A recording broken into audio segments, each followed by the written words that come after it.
Low energy, unfocused, foggy? You might be dehydrated. Whether it's hot yoga, over 100-degree weather, or too much sun.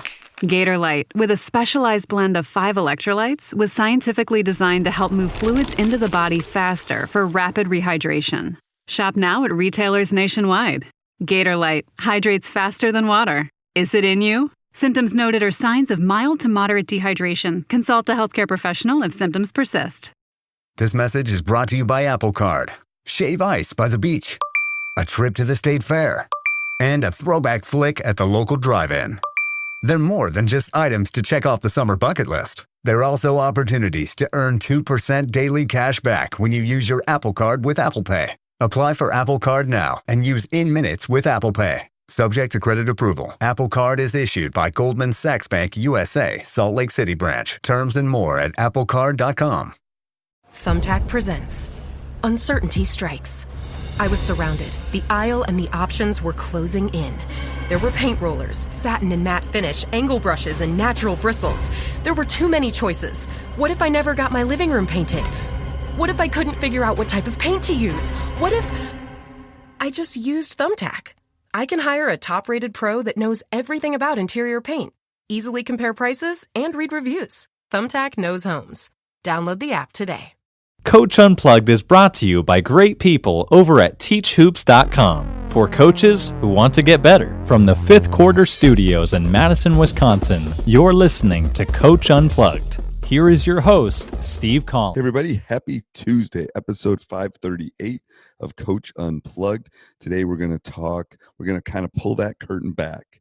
We're going to let you look or listen to a coaching call, one of the many coaching calls I do within teachhoops.com on a regular basis. My wife would say I do too many coaching calls. I'm always on the phone or emailing coaches all around the country, all around the world for that sake. So I always like to show Coach Unplugged members what we do at teachhoops.com.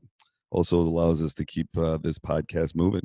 So go over and check it out, 14-day free trial as we keep talking. And also give a big shout out to our sponsor, Dr. Dish.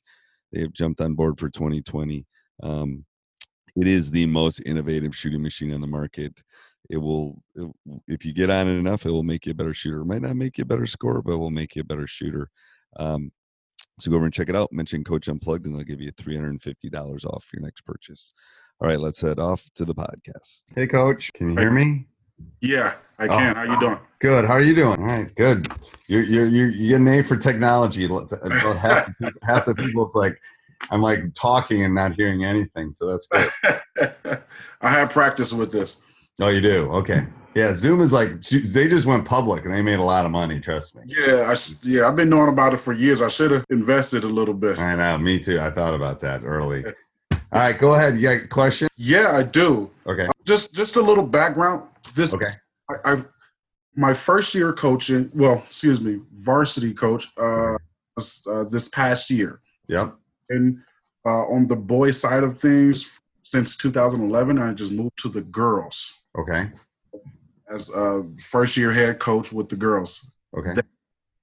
That was tough. This past season was very, very different for me. It's different. Yeah. We ran a lot of dribble drive. I had a few players that could get the ball to the basket. Okay. And just kick out, and I had a few shooters. So that was perfect for us. Now, a couple of them are graduating. A couple of them don't like the program anymore for whatever reason. Mm-hmm. Okay. So they're moving on. Okay. Fine. And a couple of them are transferring. Okay. So it just leaves me bare. I have 2 returners at the moment. Okay. Of 8 returners that were supposed to return. So dribble drive is going to be hard if you don't have people that can handle the rock. Exactly. Yeah. So what made it harder going from guys to girls? For me, it was just I would say something and everything was defensive. Yeah. Yeah. Like, Yeah. So here's all the reading I've done on this. I'm married to a psychologist. All the reading. So Boys play for each other. Right. Boys play for themselves. Girls play for each other. So girls is really about relationship, and I'm generalizing, so don't send me any emails. But it's true that it's really about relationships. So they have to love you if they're going to go to battle for you. So you have to spend time with them building relationships in the off season, so that when you're critical of them, that they take it as, okay, he's just trying to help rather than he's just being mean. Guys just, I mean, I'll yell at a guy most of the time, and then 30 minutes later, they don't even remember it, to be honest. Exactly. So that's the huge difference from someone that's coached both boys and girls. So what I think you should do, I think your off season, first of all, you're going to have to come up with something other than dribble drive if you don't have any dribblers. But I would spend a lot of time, trying to get the families on board, trying to build community, trying to figure out, you want the girls to just play for each other, and then all the X's and O things will take care of themselves. Then they'll want to come to the gym and shoot. Then they'll want to do the stuff that you ask them to do. Right. So you get that buy-in, it's going to be like you're going to be banging heads. That's what it felt like the first year. Yeah, it is. And that's probably why some of the stuff happened. Whatever, that's water under the bridge at this point. But I would get those two girls on in the boat and say, here's how we're going to do this, and what do you think, and how should we do this, and then this is where parents can come into play, because parents always want to be involved. Right. So grab some of those parents and say, hey, can we do some stuff where the girls come to your house and stay overnight, or is there something where we can take those kind of things? Parents love to do, and it's not an X and O thing. You know what I mean? It's and they'll love that. Then they'll come to the gym the next day and shoot for 2 hours. Right. So that's what I would really work on. We can talk X's and O's and what offense you should run and all that kind of stuff. But until you get that house in order, go back. It's gonna be a problem. Right. So okay, don't worry about the noise too. I think it's okay. That's perfect. So I'm looking at the ball screen offense now. Okay. We don't have. I'm laughing at that because that's even more complicated than the dribble drive. I thought so too, but we don't have anybody to attack. We have a couple people to attack the basket, but everybody else will be just moving and setting screens. Okay. So you're saying these two girls are going to have scored 70% of your points. Yes.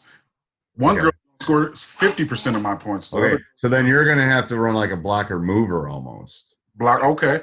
You're going to have to get people that your job is to screen and roll kind of thing. Okay. And then go get some offensive rebounds once in a while. So that's what you might want to think about. Now, so I would try to go find some shooters too. No, I'm just saying that you can make a shooter in 9 months. Yeah. And that's what we're doing. We're in the gym right now putting up shots. Yeah. Seriously, that's what if you got two girls that can create off the dribble, then everybody else just needs to be able to hit open shots, because it will be the dribble. You're right. Maybe set a screen, and then maybe it's a pop, or maybe it's a flare at that point. Right. So I'm a better option than the dribble drive, but you might want something where you might have to play your number 8 girl that maybe shouldn't be playing a lot. She might just be a screener. Running. That's why blocker and mover kind of jumped up. What are you going to – well, these two girls can't get in foul trouble. Right. What are you going to do defensively? We play man. Okay. We play straight up man, full court pressure, everything. Okay. One of those two girls can't do that for an entire game. Right. And we have some good defenders on our team. The role players, we got some good defenders. They really can't do much else but defend. So that's why we're in the gym shooting shots right now. So okay, I want D and 3. So and sprint back. Yeah. Sprint. Yeah. Okay. So that's basically it. And an occasional switch to something to protect. Well, I'm thinking that's why I asked about those two girls. Is you might need something to protect them. right. Right. All of a sudden they get their third foul. It's like, oh crud, we can't even. We're not even in the same gym if they get fourth and they have to sit. So that's where you might want some sort of match somewhere, quote unquote, hide them, but where they're less likely to pick up that foul. And you can give them a little bit of a blow too, Right. Okay. So that's what you might want to think about how you can tackle that. Okay. Where I trust me, I've had like NBA. I love this, but there's a time where you got to take it off a little bit because you're driving through that little town where the police officers always are. You know what I mean? And you're gonna get a ticket if you don't slow down. So you sometimes got to take it a little bit off the gas just to let them get their win because. Right. They might have to play 90% of the game. So that's you got to think about their valuable commodities and how can I, without telling them that, how can I protect? Do it by, all right, take a timeout, take a 30. We're going to go to a zone. It lets them catch their breath. They don't get a foul for the next 2 minutes. And then you're going to have to come up with some, and another note is you're going to have to come up with some ways to score. Right. So out of bounds plays, quick hitters, something special for them. Yeah. Things aren't going well. We're going to run this out of bounds play. We're going to do this and we're going to execute it really well. Right. You're going to have to create some offense that you don't have. And where can you do that? You can do it on out of bounds plays. You can do it on a quick hitter. You can do it on. Okay. No, that's perfect. It's been a difficult start of my coaching career as far as varsity is concerned, as an assistant for the boys. Being an assistant is the easiest job, and I tell people, man, you're not taking the phone call on Thursday night at 9 o'clock. Right. That is the best. I had a same assistant for like 15 years. He goes, I have the best seat in the house. Oh, he's blessed. Yeah, I get the ring at the end of the day, and I don't have any of the headaches. So that's what I'm dealing with. But again, and you didn't marry this job. If it's a job that it doesn't fit, then you can go find another one. It's like that's the thing. It's like you're not married. It's like if it's not the right fit. The key is to find the right fit. When you find the right fit, that's why I haven't left my job. It's like you find it. It's like, shoot, I ain't leaving. This is a good fit. So that's why I always tell coaches too. It's like you give it a shot. And to be honest with you, I was just talking to a coach before I got on the phone with you, and he has kind of the same issue starting the program. It's 5 to 7 years. It's legit 5 to 7. If you want to turn it around, if it's not where it needs to be. Okay. Because that makes sense because you got to get the youth going. You got to get the culture going. Right. Mine was a little on the front end, but I also had an NBA guy. So that helped, that definitely helped. You can move the curve up when you got an NBA guy that's in 7th grade. You didn't know he was an NBA guy at the time, but that's what I'm saying. Right. But for most programs, it's going to take that 5 to 7 years. And if they don't give it to you, then that's their problem. This program has history of winning. Right. Right. Except for the past 2 years. So I'm trying to bring that back. Right, and that will be fine. Then if the culture's there already, then that's fine. Then we're just adding a brick to the wall. That's all we're doing. We're just adding. Right. And that's where you got to get those two girls. It's like this is about you guys, man. I'm here to help. I'm your teacher. Let's go do this. Let's go make it. Perfect. That's all I had. Okay. Because that was the biggest thing for me. But I do. And my advice would be don't drink too much. That's my. I'm gonna write that one down. Put a star behind that. Do not drink too much because that's usually what happens. It's like, oh my goodness. But no, let me know, and then look at the read. I'll send you some read and react stuff. I'm gonna put some stuff on our Facebook page on the read and react because I have perfect. Just look at it and then we can talk again. I did look at it because I see you all the time talking about it. So with the read and react, here's another question. I'm sorry. That's right. Go perfect with the ball screen offense. Is it possible to run two different? It is. You won't run them well, but it is. Okay. So, do you have contact right now? Can you have contact with them? Yeah. Can you go 5-on-5? Yeah. Yeah. So usually try it. That's what I tell people that have contact. That's what I use my summer for. I don't have contact this summer. It's like my lab. Yeah. So come summer, I'm gonna try. I've got some stuff on my list. It's like I'm gonna try this and this because every team's different. It's like a different club. Right. So we go all year round with. Oh my God. Yeah. I think I'd be divorced if I went all year round. Well, no ring. There you go. All right. We'll talk, Coach. Thank you so much. I appreciate everything. See ya. Bye. Hey, I hope you enjoyed that podcast as much as I did. If you did, go over and leave a 5-star review. If you didn't like it, don't do anything. Also, go over and check out teachhoops.com for coaches who want to get better. Become a better coach. Take yourself outside of that comfort zone. Join our community. Let myself and our entire community help you through this great journey. Doesn't matter if it's parents. Doesn't matter if it's the kid not playing hard. It doesn't matter if you don't know how to break the 1-3-1 zone. We will help you. So go over and check it out. Have a great day.